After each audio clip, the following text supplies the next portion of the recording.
ฉะนั้นถ้าเกิดว่าการกระจายอำนาจเกิดขึ้นเนี่ยเขาก็สามารถที่จะเดินทางกลับไปทำงานที่จังหวัดบ้านเกิดได้นั่นแปลว่าตลาดเช่าเนี่ยดีมานด์จะเปลี่ยนเลยนะและก็กรุงเทพเนี่ยจะไม่ใช่ตลาดเช่าที่มีดีมานด์สูงเพียงแห่งเดียวของประเทศอีกต่อไปครั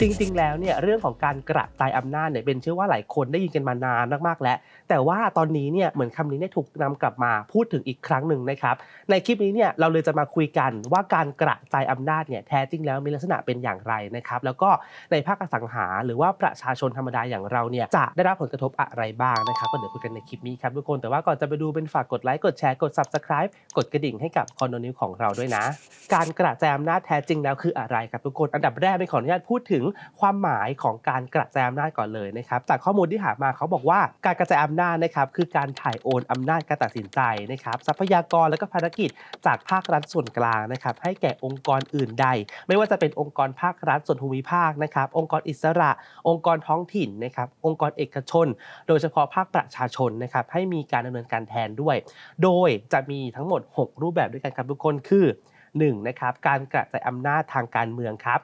2การกระจายอำนาจทางบริการได้แก่การแบ่งการมอบและการโอนอำนาจนะครับ3การกระจายอำนาจทางการคลังครับอันนี้เป็นองค์ประกอบที่สำคัญที่สุดเลยด้วยนะ4ครับการกระจายอำนาจทางเศรษฐกิจ5การแปรรูปกิจการของรัฐไปยังภาคเอกชนครับและก็6ครับการยกเลิกหรือลดกฎระเบียบครับและทีนี้เป้าหมายของการกระจายอำนาจคืออะไรนะครับทุกคนทำไมหลายคนถึงอยากให้มันเกิดขึ้นนะครับแล้วก็ทำไมหลายๆคนถึงไม่อยากให้มีการกระจายอำนาจในประเทศไทยนะครับอันดับแรกเลยคือเป้าหมายเพื่อให้การดำเนินงานของรัฐนะครับมีประสิทธิภาพมากขึ้นข้อที่2คือเพื่อตอบสนองความต้องการนะครับของชุมชนได้อย่างแท้จริงและก็ข้อ3ครับเพื่อให้ประชาชนได้มีส่วนร่วมในการตัดสินใจมากขึ้นครับ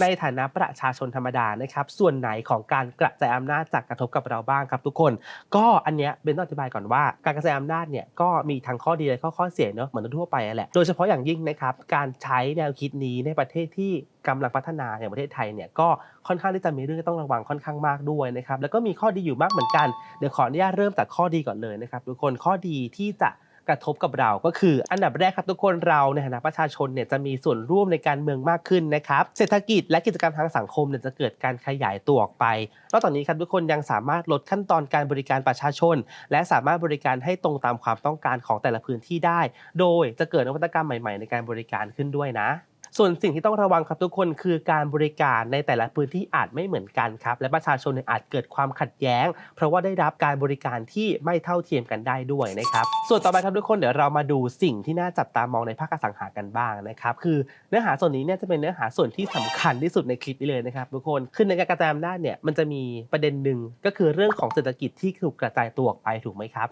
บฉะนั้นแล้วเนี่ยเมื่อเศรษฐกิจกระจายตัวออกไปมันแปลว่าคนที่เคยต้องมากระจุกทำงานในเมืองหลวงเนี่ยสามารถที่จะเดินทางกลับไปที่บ้านเกิดตัวเองเพื่อหางานทำได้เช่นกันทีเนี้ยที่อยู่อาศัยก็จะเกิดดีมานด์ที่ค่อนข้างเปลี่ยนไปนะครับก็เดี๋ยวเรามาดูกันครับว่าจะส่งผลกระทบอะไรในภาคอสังหาบ้างเริ่มจากหัวข้อแรกเลยคือกลุ่มตลาดเช่านะครับจะได้รับผลกระทบก่อนโดยส่วนมากครับทุกคนที่มาดันตลาดเช่าในกรุงเทพเนี่ยก็จะเป็นคนที่ไม่ได้มีถิ่นกำเนิดในกรุงเทพใช่ไหมครับคือต้องการที่จะมาเช่าอสังหาในกรุงเทพเพื่อทำงานถูกไหมฉะนั้นถ้าเกิดว่าการกระจายอำนาจเกิดขึ้นเนี่ยเขาก็สามารถที่จะเดินทางกลับไปทำงานที่จังหวัดบ้านเกิดได้นั่นแปลว่าตลาดเช่าเนี่ยดีมานด์จะเปลี่ยนเลยนะและก็กรุงเทพเนี่ยจะไม่ใช่ตลาดเช่าที่มีดีมานด์สูงเพียงแห่งเดียวของประเทศอีกต่อไปครับต่อไปทุกคนคือซัพพลายในต่างจังหวัดอาจไม่เพียงพอครับก็คืออันนี้เนี่ยเป็นลังเลอยู่ว่าจะเกิดขึ้นจริงไหมเพราะจริงๆแล้วถ้าเกิดว่ามีดีมานด์เกิดขึ้นในจังหวัดใดก็แล้วแต่เนี่ย developer ผู้สร้างโครงการเนี่ยเขาจะรู้ก่อนเราแล้วก็มีการสร้างโครงการขึ้นมาทันขายอยู่ดีใช่ไหมแต่ว่าวิกฤตนี้เนี่ยมันกำลังเกิดขึ้นที่ภูเก็ตครับคือวิกฤตการสร้างไม่ทันขายฉะนั้นเนี่ยก็ไม่มีอะไรการันตีได้ครับทุกคนว่าวิกฤตนี้เนี่ยจะไม่เกิดขึ้นในจังหวัดอื่นๆเช่นกันครับ